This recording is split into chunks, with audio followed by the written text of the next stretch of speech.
Hey guys, so I know a lot of schools are getting canceled and a lot of you guys are faced with now having your kids home with you all the time. So I wanted to get on here and just give you guys, coming from somebody who has had their kids home with them for years now. I'm a homeschooling mom of 3 and I wanted to give you guys just some ideas of things you can do with your kids.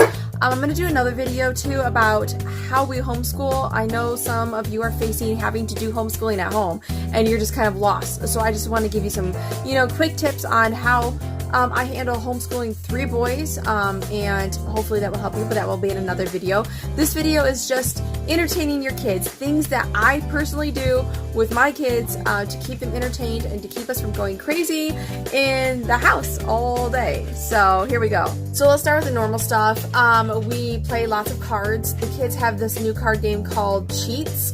If you want to figure out how to play Cheats, it's super fun and I don't mind playing it with them. You can watch YouTube together as a family. I know our TV allows us to stream YouTube on it, and your kids like watching, they have their channels, and a lot of the kids' channels are so annoying. It's hard to handle, right? Like, it will take you from saying, hey, sit down, let's watch YouTube, to be less stressed, to being, stress level up here because these people on YouTube. But one YouTube channel I don't mind watching, that the kids like watching, is called Team Edge. It's a competitive, these guys compete.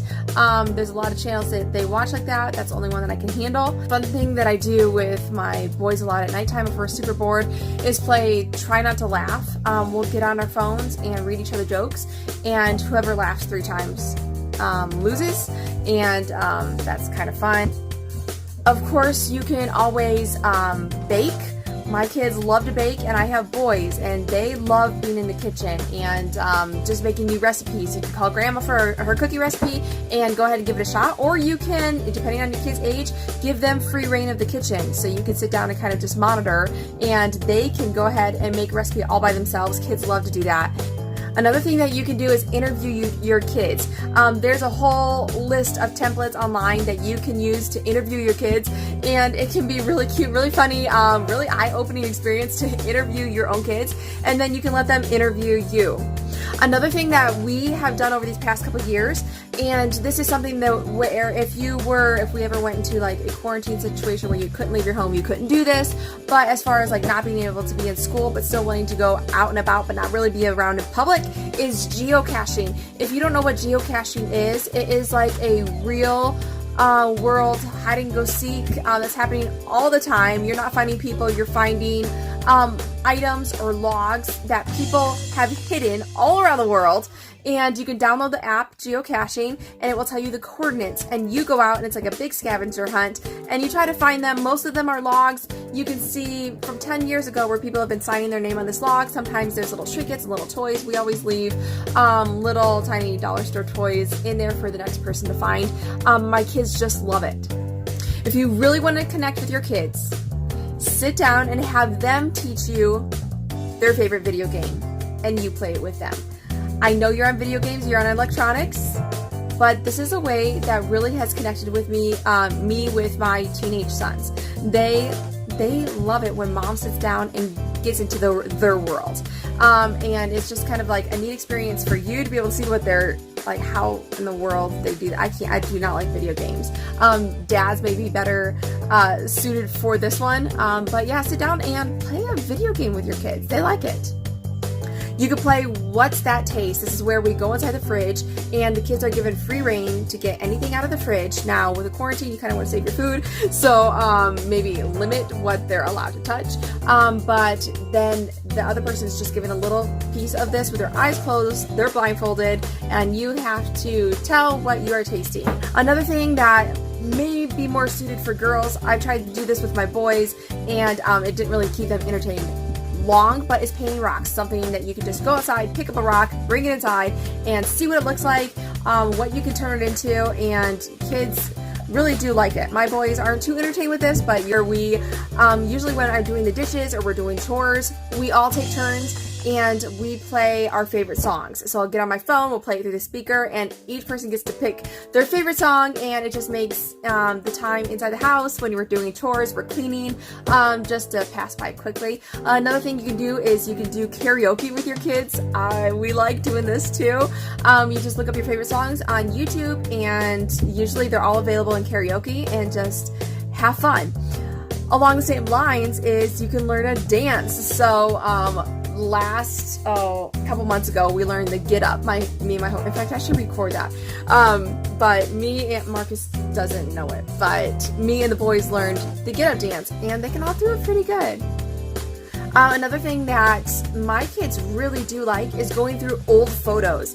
So if you haven't done this in a while, now is your time. When you're inside the house, go through that Rubbermaid where you have stacks of old photos and just go through it. They love to see old photos of themselves, but if you have old photos of family members, that can be sometimes even more interesting, and you get to tell stories, and it just opens a whole,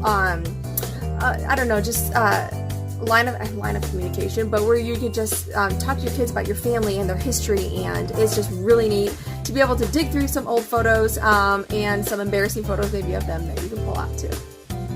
So I used to do this when my kids were a little bit younger, but I would pick one book. They really liked the Magic Treehouse series, and we would just read that book all in one day. And they loved it. They kept asking, okay, before bed, can we finish this book? And we went through a lot of books like that. And I have a lot of books that my kids liked, and maybe I'll link down below some of the books that we have gone through that my kids, now I do have boys, but that they liked the best.